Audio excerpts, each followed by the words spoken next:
Welcome to the Zono Sports Show, where you know Zonos. Today, we've got just a few things to discuss. Hot Sauce Saturdays this past weekend. A few statements were made loud and clear in the college football world. We start off Friday night, Stanford number 7 versus number 10 Washington. Washington beats them 44-6. It was a blowout. They jumped to number 5 in this week's rankings. The Huskies did. Chris Peterson, he smells the big one, and he always seems to get it. Doesn't he always seem to get it? We go back all the way to his Boise State days. That Oklahoma game, he gets it done, puts him on the map. So I really think that Chris Peterson has the ability to get teams ready, and he's obviously a great coach because he's done it at Boise State. Now he's doing it at Washington. So I really like that. Jake Browning burnt the Cardinal defense. You get his last name, Browning, burnt. But Jake Browning burnt the Cardinal defense. He had 200 yards, 3 TDs, no interceptions. That tells me that they're not stretching the ball way down the field. They're playing a controlled passing game, not a lot of throws over 10 yards, but they are making it happen from the pocket as far as blocking for Mr. Browning, giving him time to find his receivers and keep the ball moving down the field because everybody knows they are using Gaskin, that running back, to keep that offense balanced. So I really like the way Washington's playing. And the key is McCaffrey. If you stop McCaffrey, you stop Stanford. He had 12 carries for 49 yards, no TDs whatsoever. So what that tells me is that this Heisman Trophy candidate actually may fall off towards the end of the season just because teams understand that they have a new quarterback, Burns, back there. They understand that this is a fresh Stanford team. So what they got to do is load the box. You stop McCaffrey, it's a done deal. So I really think that Stanford will continue to struggle. I did say that they get in some trouble up there in Washington, which in fact they did. They've been sneaking out week after week, but haven't been able to escape this far once we got to Friday. So the one thing that concerns me about the Pac-12 is that they're skimping on the pimping. I don't think they've got enough power in their conference to actually push for one of those playoff spots. They don't have enough. You look at their teams that were supposed to be good, USC, UCLA, both of those guys, 2 average teams. I think they've each got at least 2 losses. So the Pac-12, don't see them being a formidable opponent for the college football playoffs, so we can go ahead and cross them out of our Power 5 discussion. Now, we move right along to the yawner of the weekend, Michigan versus Wisconsin. Michigan won that game 14-7. There was less scoring in that game than a YMCA Youth Little League basketball game. I really liked the way Michigan played on defense. Didn't like the way they played on offense. Wilson Spate, I said before, he's not a great quarterback. He did enough to help them win the game. No QB means no victory for Wisconsin. Hornibrook had 3 picks, 88 yards. If you throw 3 interceptions for 88 yards in a flag football game, your team will lose. So Wisconsin, you got to get that quarterback situation filtered out with Houston and Hornibrook. Hornibrook may be the answer, but I really don't think that he is, just from what I saw from Houston in the LSU game, because LSU still has elite athletes, but Houston showed that he could play up there at Lambeau. Rayshawn Gary and Jabril Peppers, they're the full burrito, okay? You go to Qdoba, you get a full wrap, you get rice, beans, your meat, your cheese. They are everything that goes inside that burrito. Rayshawn Gary up front on the defensive line really gives Michigan power. Really gives him the ability to crunch that inside run. Then you have Jabril Peppers up top. He knows how to fill the alley from the DB position. Also, he's got the ability to cover all around the field and make plays in the passing game, as well as on special teams and return punts. So those are 2 key players for Michigan on defense that I think will keep them in that top 5 for the next coming weeks, although until they do reach Ohio State towards the end of the year. That is their collision course with JT and the boys. Our next game that we saw that was probably the most exciting game of the weekend, one that I like, one that I took away from, Tennessee and Georgia. Tennessee jumped to number 9. Jumpman. Most exciting game of the weekend simply because of the Hail Mary thrown by Josh Dobbs into the end zone that Jawan Jennings did catch in the end zone late in that game. What made that game so interesting, Tennessee had 20 fourth quarter points. That was key versus the Hairy Dogs. They had 20 fourth quarter points, allowed them to come back into the game, put themselves in a position to win. And that last 6 was actually on a Hail Mary when time expired, so you could essentially say 14 fourth quarter points. But it was really shocking to see Georgia throw the ball, score with 10 seconds left, and then get the offsides penalty on the kickoff. And then it's a good return by Evan Berry. They get the extra 5 yards. Josh Dobbs, what a pass into the end zone to put it in a position, because evidently they practice this in practice, put that in position for his guy to catch it. Total team effort. Jacob Eason, he looks different. He looks decent. 2 TDs, no interceptions, but Dobbs delivered with 3 TDs. Tennessee believes they can conquer that conference. I really think them pulling out these close games this year is a result of losing so many last year. Yeah, I understand that for Saturday was a bit of a stretch because it was a Hail Mary, but they got it done. Last year, you looked at the Oklahoma game, lost it close. Florida, lost it close. Who else? Alabama, lost it close on the road. Now, we move right along because Tennessee, they've clearly set themselves in position to potentially win the SEC East, get to the SEC Championship, and get to that national championships, which I did predict that they would play Clemson in the college football playoff. Okay, so I really like that potential matchup just based on everything I've seen the first 5 weeks of the season. Louisville versus Clemson, that was the highlighted game of the weekend. It wasn't the most exciting. It was pretty exciting. I won't take any excitement away from that Georgia game, but the Louisville-Clemson game was the game day highlight game of the weekend. We had big performances all over the field. Louisville loses that game 36. Clemson wins 42.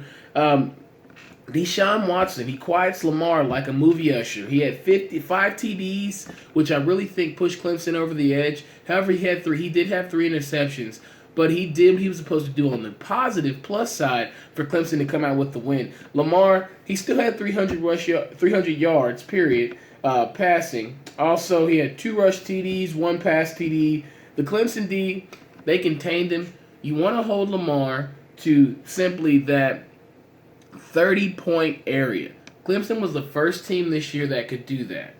Now, also, the environment was rough on the Cards offense. They had plenty of penalties. Offensive line jumping off sides. Also, you had the receivers not lining up right, dropping balls at some points. But I think the secondary for Louisville really kept them in the game throughout just by getting those turnovers on Deshaun Watson.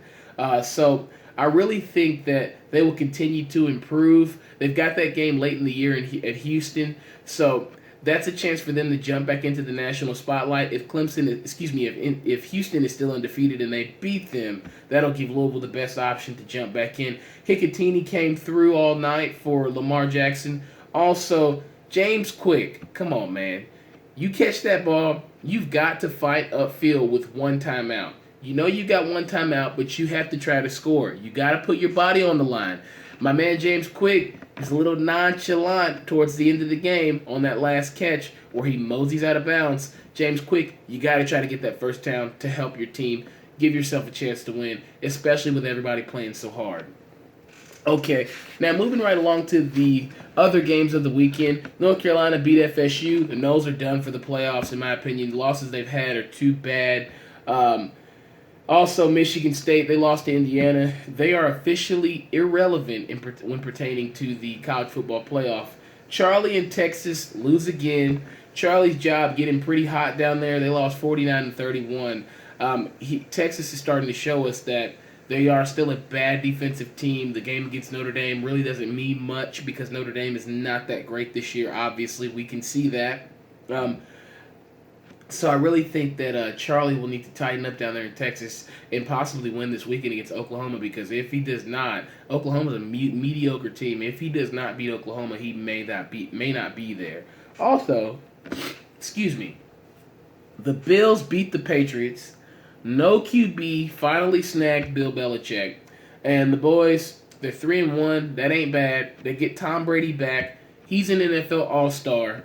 Also, Rex breaks up the small-time talk. He backs up the small-time talk with a heavyweight walk and beats Bill Belichick 16-0. holding the Patriots to 0 points, not having Gronkowski, not having Brady has really finally affected the New England Patriots. However, they're 3-1, like I said. Also, Tyrod Taylor, take it easy, bro. He had 27 for 39 completions, 250 yards, and also a ton. So I really think that Tyrod brought his game to another level. Now he's playing like that guy we see in the commercial, throwing into a sunroof. So Tyrod, congratulations, sir. Welcome back. Frank Beamer should be proud. Also, the field goal kings, they scored 3 field goals apiece. So Dan Carpenter, congrats to you as well. If you had him in fantasy, great kicker. He's obviously somebody that's going to get a lot of chances to kick this year because that offense cannot punch touchdowns in. Go find him if you don't have him. The Pats are Gucci. They get Tom Brady back. I don't think they'll continue to struggle because he is their leader. A lot of the players are saying this morning that they're glad to have their leader back. They're glad to have someone who can give them that solidified championship pedigree at the quarterback position. Now, the Panthers versus Falcons. Panthers lose 33-48. The Falcons, Dab Daddy, he done fell off. Now, the reason I say that, Cam Newton, not playing like the Cam Newton we saw last year that won MVP. He left the game in the fourth quarter with a concussion. Now he's in concussion protocol. Don't know when the Panthers will get him back. Luke Kuechly was Luke Kuechly, but he can only do so much because he can't score points at will because he doesn't get handoffs and he doesn't catch passes. Also, Atlanta, they were on Carolina like relish on a smoked sausage. I mean, if you looked at Julio Jones go up and down the field, he had 300 receiving yards from Matt Ryan, who threw for 500 yards and 4 touchdowns. Matty Ice is on the mic. He's back. He's playing well there in Atlanta. They've got the two-headed beast with Coleman and Freeman. There's some dirty birds, honestly.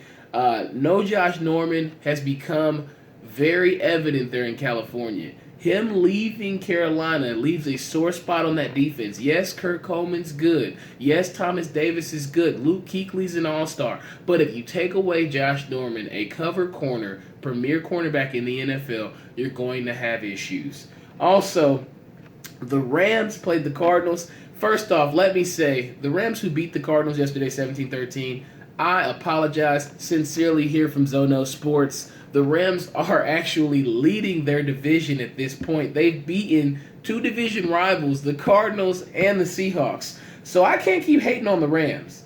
They had that dominating game yesterday. They're dominating the division. They had a dominating game last week against Tampa Bay, scoring 37 points on offense. Also, the Monday night game, that's what I looked at. I saw them lose 28-0, and I thought, who are these guys that just moved out to Los Angeles? Take them back to St. Louis. But the Rams have proved they can still play. They can play well. That defense is great. Case Keenum, 2 TDs, no picks. He's a game liaison, game manager. And I'm pretty sure that Houston team is giving him juice there in Los Angeles. Gurley looks like he might have left his cleats in St. Louis. He had 19 carries, 33 yards. He hasn't been playing like the Gurley that we saw who won Rookie of the Year. Also, the Cardinals, they can't figure it out. Carson Palmer, not playing like the guy from Cincinnati and the guy who first got to Arizona. He's got a concussion potentially. Jeff Fisher sneaking out wins in L.A., Cali Swag District. I see you, Coach Fisher. Maybe Hard Knocks helped you guys out. The Broncos bashed the Bucs 27-7. Trevor Siemian's hurt. Paxton Lynch comes in and does his thing. He's from that Florida area, so he played well. Jags get their first win versus the Colts in London. Watch out, Andrew Luck and Chuck Pagano. Time may be short. Also, the Cowboys and Dak still going strong. Dez Bryant didn't play. The Cowboys still got it done. Tony Romo, watch out, sir. Dak Prescott still holding down the fort. Comeback wins. I think he's playing pretty well. Also, we move right along. The Giants, they clinched the wild card finally. After falling off after the All-Star break, they limp into the playoffs, get their playoff berth. We'll see what the Giants do. We'll see if Madison Bumgarner can be the Madison Bumgarner we all have known to love and come to appreciate. Also, bye-bye Big Papi. Last regular season game at Fenway yesterday. They have reached the playoffs. They won their division, so we'll get to see more Big Papi. Maybe he'll win a World Series on the way out. Next show, we'll talk about Monday Night Football as well as the MLB playoffs. What are our matchups? What's going to happen? I'll talk to you guys Wednesday. Thank you so much for watching the Zono Sports Show, where you know Zonos.